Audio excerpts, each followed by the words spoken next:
দেখতে দেখতে রমজান শেষ হয়ে গেল। আগামীকাল ঈদ উল ফিতর। সবাইকে অগ্রিম ঈদের শুভেচ্ছা রইল। আর এই ঈদে তো সেমাই ছাড়া চলেই না। আসসালামু আলাইকুম, কেমন আছেন সবাই? আশা করি সবাই ভালো আছেন। আলহামদুলিল্লাহ, আমরাও অনেক অনেক ভালো আছি। তো আজকে কি ঈদের শেষ বাজার করলাম, তাও আবার বরকে সাথে নিয়ে, সেই ভিডিও নিয়ে চলে এসেছি। আশা করি পুরো ভিডিওটির সাথেই থাকবেন। এই তো চোখের পলকেই সেদিন রমজান শুরু হয়েছিল। আবার দেখতে দেখতে একটা মাস সাওম সাধনার মধ্যে দিয়ে কিন্তু শেষ হয়ে যাচ্ছে। আজকেই হচ্ছে 30তম রমজান। তো আগামীকাল হচ্ছে ঈদ উল ফিতর। সেই ঈদ নিয়ে কিন্তু অনেকের অনেক আশা আনন্দ। কে কিভাবে ঈদটা পালন করবে, কোথায় যাবে, বাবার বাড়ি না শ্বশুর বাড়ি নাকি নিজের বাড়িতে, সব কিছুই কিন্তু একটা আনন্দ কাজ করে। ঈদের কেনাকাটা তো মোটামুটি শেষ, এখন আছে সেমাই চিনি কেনার পালা। তো সেই জন্য আপনাদের ভাইয়াকে সাথে নিয়ে আমি বের হয়েছিলাম। এই কয়েকদিন একদিনও তাকে ঠিকঠাক মতো পাইনি, তাই আজকে তাকে ধরে বেঁধে নিয়ে গিয়েছি যে চলো আজকে সেমাই চিনি একদম দুজন একসাথে কিনবো। আর কি সেমাই কিনলাম, কি রান্না করব, সব কিছু তো থাকছে, আপনারা পাশে থাকবেন। তো প্রথমে আমরা গিয়েছিলাম বগুড়া সাতমাথাতে আমান বিগ বাজার। কয়েকদিন আগে ওপেনিং হয়েছে, তো এর আগেও দুদিন গিয়েছিলাম। এখানে গিয়ে শুধু আমার সব কিছু দেখতে ইচ্ছে করে, না কিনলেও বারবার সব কিছু সামনে গিয়ে আমি দেখে আসি। আর প্রত্যেকটা জিনিসই এত ভালো লাগে, কি আর বলবো।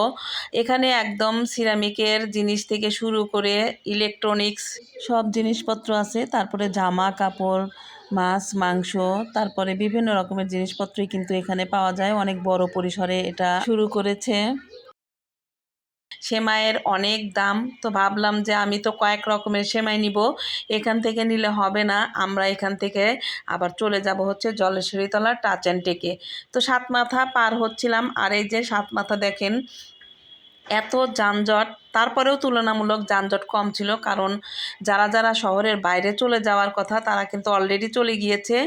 আর মোটামুটি যতটুক ভিড় আছে ততটুক আমাদের কাছে কমই মনে হচ্ছে।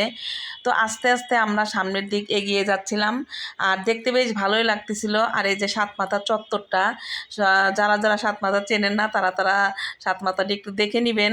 সময় থাকলে আপনাদেরকে 7টা মাথা গুনে দেখাইতাম যে সাত মাথা নাম কেন রাখা হয়েছে। আর ইতিমধ্যে আমরা চলে এসেছি জলেশ্বরীতলায় টাচ অ্যান্ড টেকে। অনেক দিন পর টাচ অ্যান্ড টেকে এসে তো আমি অবাক হয়ে গেছি। টাচ অ্যান্ড টেকের যে ডেকোরেশনটা নতুনভাবে করেছে, এটা আমার কাছে এতটাই ভালো লেগেছে, কি আর বলবো।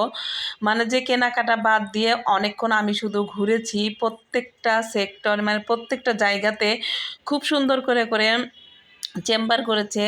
তো আপনারা নিশ্চয়ই ভিডিওর মাধ্যমে দেখতেই পাচ্ছেন, খুবই ভালো লাগছে আমার কাছে।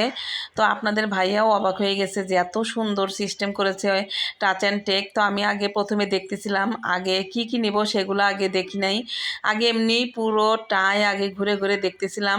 তো এবার হচ্ছে টাচ অ্যান্ড টেকে টাটকা টাটকা গরুর মাংস, দেশি মুরগি, খাসি এগুলোও রেখেছে। তারপরে বিভিন্ন দেশি বিদেশি ফল, সেগুলো তো ভিডিওতে আছেই, যারা সাথেই থাকবেন অবশ্যই দেখতে পারবেন। আর আমি কিন্তু একটা সেমাইয়ের প্যাকেট অলরেডি কিনে ফেলেছি। আর রোজার ঈদে আমার মেয়েদের বিভিন্ন রকমের বায়না, বিভিন্ন রকমের আইটেম, ডেজার্ট খাবে তারা। রমজানের ঈদ মানেই তো সেমাই খাওয়া, আর আমরা তো এমনিতেই মিষ্টি জাতীয় খাবারটা বেশি পছন্দ করি। আর ঈদ বলে কথা, একটা সেমাই রান্না করলে তো হয় না, কয়েক রকমের সেমাই লাচ্চা রান্না করলে কিন্তু ভালো লাগে, তার সাথে থাকবে পায়েস। সেই জন্যই কয়েক রকমের সেমাই কেনার জন্যই চলে এসেছি টাচ অ্যান্ড টেকে। তো দেখতেছি অনেক রকমের সেমাই আছে। তো একটা নিলাম কিশোয়ানের চিকন সেমাই, তারপরে হচ্ছে একটা নিয়েছি ফারিনা। এগুলো কিন্তু কোনো রকমের প্রচার করার জন্য না, জাস্ট আমি কি কিনছি সেগুলোই আপনাদের সাথে শেয়ার করছি। তো আপনারা কে কোন ধরনের সেমাই কিনেছেন জানি না। আর বগুড়ার হচ্ছে বিখ্যাত সেমাই আকবরিয়া এবং এশিয়ার। তো আমি ফার্স্টেই কিন্তু এশিয়া থেকে এক প্যাকেট লাচ্ছা সেমাই কিনে নিয়ে এসেছি। সেটা অবশ্য ভিডিও করতে পারি নাই, মানে যাওয়া মাত্রই সেমাইটা কিনে নিয়ে চলে গিয়েছিলাম আমান বিগ বাজারে। তারপর এই তো আমরা এখন অবস্থান করছি টাচ অ্যান্ড টেকে। এদিকে আপনাদের ভাইয়া বিরিয়ানির মশলা খুঁজতে খুঁজতে বেচারা একদম হয়রান হয়ে গেছে, পরে আমাকে ডেকে নিচ্ছে, বলতেছে যে দেখো তো এখানে তো বিরিয়ানির মশলা আমি খুঁজে পাচ্ছি না। তারপরে আমি এসে বললাম এই তো বিরিয়ানি, তারপরে কাচ্চি বিরিয়ানির মশলা এখানে আছে। সেখান থেকে আবার খুঁজে তারপরে বের করে হচ্ছে নিলাম। এখন বলতেছে যে কাচ্চি বিরিয়ানি আর বিরিয়ানির মশলার ভিতরে পার্থক্য কী। তো আমি বললাম যে কাচ্চি বিরিয়ানির মধ্যে হলে এক্সট্রা মশলা দেওয়া থাকে, আর বিরিয়ানির মশলার ভিতরে শুধু গুঁড়া মশলাটাই থাকে, এই হচ্ছে পার্থক্য। তো তারপরে বললো যে আচ্ছা ঠিক আছে, যেটা ইচ্ছা নাও।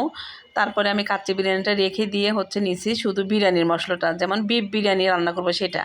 তারপর চলে এসেছি নুডলসের জায়গায়। তো কী নুডলস নেব খুঁজে পাচ্ছি না, তারপর নিলাম নুডলস। তো এই নুডলসের 1 প্যাকেট নিলাম, এর ভিতরে সম্ভবত 8 প্যাকেট আছে। আর তারপরে আসলাম হচ্ছে ডেজার্ট রান্না করতে গুঁড়ো দুধ লাগবে, সেই জন্য ডিপ্লোমার ক্রিমি হয় যেটা, সেটা হচ্ছে নিলাম। আর এখানে এসে দেখতে পাচ্ছি সেই ফ্রান্সের ভাইরাল সেই মরিচ। আর এই মরিচ এত বড় বড়, কি আর বলবো, দেখে তো আমার কাছে অনেক ভালোই লাগলো যে এটা তো একদম ভাইরাল মরিচ। এটার নাম হচ্ছে ক্যাপসিকাম মরিচ। তারপর আমি আর আপনাদের ভাই আবার দোতলাতে চলে গেলাম। দোতলাতে গিয়ে একটু ঘোরাফেরা করে সেখানে কি কি নতুন নতুন আইটেম এসেছে সেগুলো একটু দেখলাম। দেখে প্রয়োজন মতো যেগুলো কেনা সেগুলো কিনে নিয়ে কিন্তু আমরা আবার নিচে চলে এসেছি। আর নিচে যাওয়ার সময় আমরা যেগুলো কেনাকাটা করেছি সেগুলো আমরা কাউন্টারে দিয়ে গিয়েছিলাম। আর এসে দেখি আমাদেরগুলো মোটামুটি রেডি হয়ে গেছে।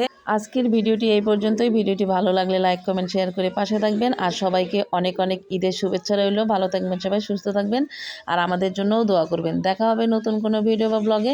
ততক্ষণে সবাইকে আবারও ঈদ মোবারক।